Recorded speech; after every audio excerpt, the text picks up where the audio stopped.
The next thing we're going to do on our UV mapping course, it's going to be the Viewport Canvas.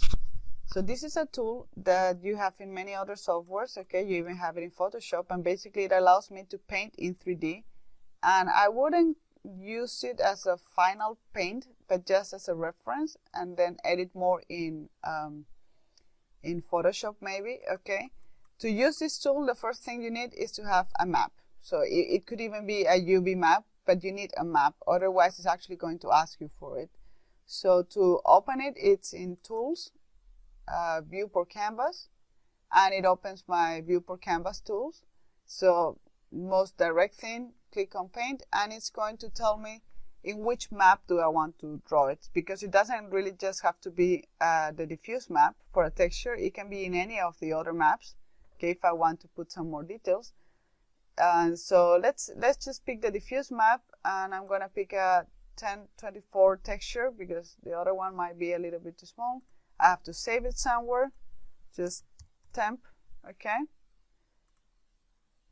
And I'm going to put it in 256 so that it's a bit less heavy.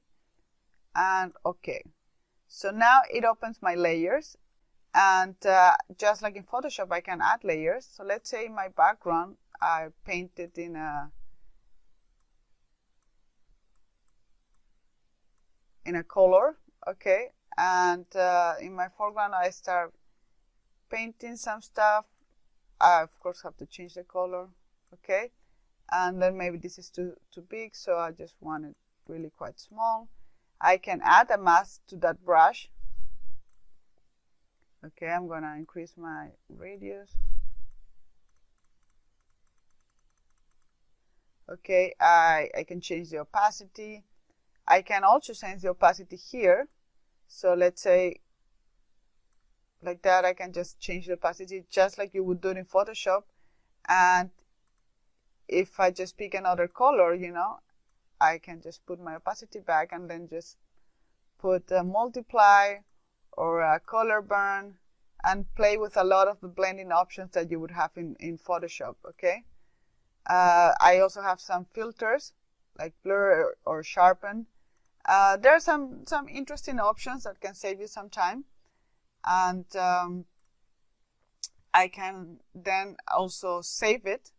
Actually, let's say I finish this, I click here, and then I'm just going to right click here, anywhere in the viewport. It's going to ask me to save it or continue painting, okay?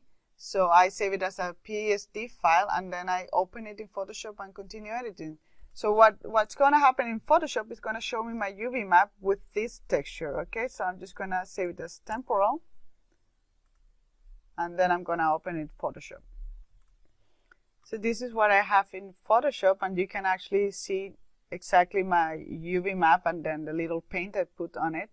Then I can edit this whatever way I want. You know, completely destroy actually my map, and save it, and actually make it my diffuse texture. If you are here in the Viewport Canvas and you can't see your layer, click on your layers dialog and it will appear, okay? And that would be it for this. These are, like I said before, the basic ways to do it. There is many logics to follow, and it really depends or matters more what kind of model you have.